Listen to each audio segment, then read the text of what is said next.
Viewers, the latest news about Ethiopia, Amhara, and Tigray region is that various reports are being received from many sources regarding the ongoing war in the Tigray and the Afar region, which we will share with you in this video. Viewers, if you remember, I informed you that there are reports from several sources that the war started in Abala city, has spread to Afar Zone 2.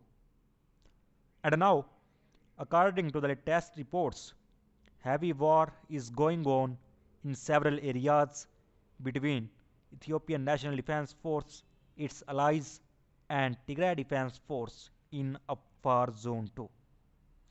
Because about 2 weeks ago, fighting started in Abala city, and there were reports that the citizens of Tigray region in Abala were being killed. And then, according to the reports received from Tigray Defense Force sources, the soldiers of Ethiopian National Defense Force are trying to enter the Tigray region from Afar border. Because even before this, many attempts were made by Ethiopian National Defense Force and its allies to gain control over Alamata. But the soldiers of Ethiopian National Defense Force failed to get the control on Alamata and Koram.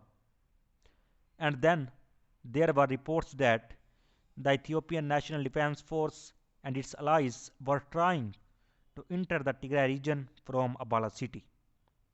And for a few days, the war continued in Abala city. And now, after that, reports are being received that the fighting started in Abala city has spread to Zone 2. And now, there are reports from Ethiopian National Defense Force that soldiers from Ethiopian National Defense Force and Afar forces are preventing Tigray Defense Force from entering the Afar region. And Abala city is now under the control of Afar and Ethiopian National Defense Force soldiers. Because different reports are being received from both sides, and no report could be confirmed yet, because no independent media is confirming the news. It seems very difficult to get to know the truth.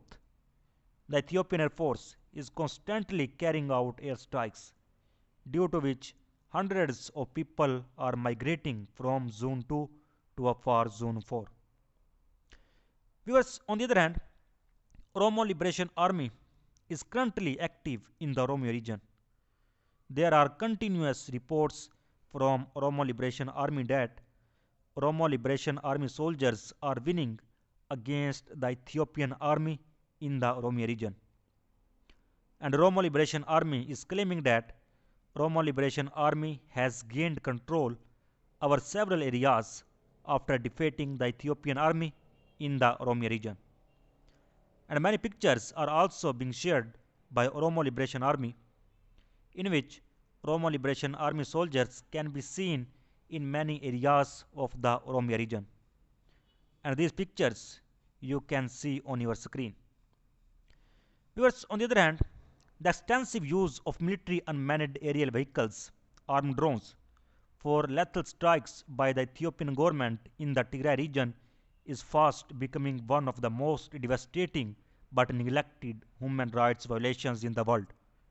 And the limited international attention paid to the use of drones in the Tigray war has up to now focused on how the use of drones has affected the course of the war in favor of the Ethiopian government. Because there is a common assumption that drone strikes are carefully targeted on military targets and minimize civilian casualties. Although the information blackout prevents a systematic assessment of the evidence, accumulating reports show that the impacts on civilians are devastating. And daily attacks on urban areas with large population, including loss of civilian lives and destruction of civilian infrastructure, has failed to incite the concern and outrage it merits. Well, between 18 October 2021 and January 4, 2022, At least 143 people had been killed and 213 wounded from airstrikes, mostly by drones. And on January 9th, at least 56 people were killed in a drone attack on a camp for internally displaced people in the northwest Tigray.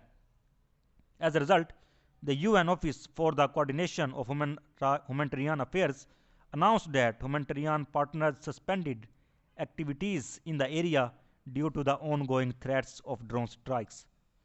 And on January 11th and 17 people, mostly women, were killed and dozens injured after a flour mill was struck in Metasabri.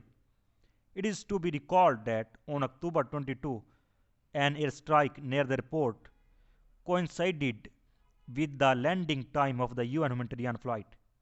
As a consequence, the UN cancelled further humanitarian flights to Mekelle.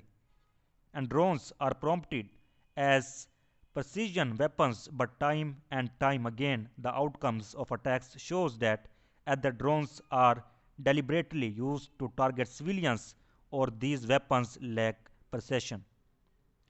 US open source investigations has revealed that the Ethiopian government has imported drones from China, Iran, Israel, Turkey, and the United Arab Emirates to aid its effort in the brutal civil war it has been prosecuting in Tigray for more than 14 months. And this has been supplemented with extensive military aid provided by the UAE, as well as by Turkey, Iran, and China. Viewers, Ethiopian Airlines, the flag carrier of Ethiopia, has also been implicated in providing the military and air bridge. Moreover, additional infrastructure has been built to support the expanded drone operations. And the presence of armed drones flying over towns and cities have not only been confirmed by testimonies from Tigray, but also by independent open source investigation, at least one. While additional images that have been circulating on social media provide visual confirmation. And since October 18, the Ethiopian government has launched repeated drone attacks on the Tigrayan towns and cities of Almata, Chercher, Dadibet, Korem, Machiu, Metesabri, Milazat, Mekle, Mikone, and Shire. And the recent campaign of attacks started in Mekle. Following this initial attack, the Ethiopian government spokesperson Mr. Lagese Tulu boldly denied the devastating attacks on a densely populated city by inquiring why would the Ethiopian government attack its own city. Mekelle is an Ethiopian city. And the attacks have since progressed to aggressive aerial bombardment of cities, towns, a camp for internally displaced people in Dadibet where at least 56 people were killed, and a refugee camp near Metsabri where 3 Eritrean refugees were killed, a market in Alamata where 28 people were killed and more than 80 people were injured, an attack on a public transport bus in Milazat where 30 people were killed, and an attack on a flour mill in Metasabri where 17 were killed and many injured. Where during this same period, Mekelle has reportedly been attacked at least 13 times with reports of multiple civilian casualties and destruction of property. And critical civilian structures have also been targeted, including a power substation in Mekelle and the region's main hydroelectric dam, resulting in power blackout.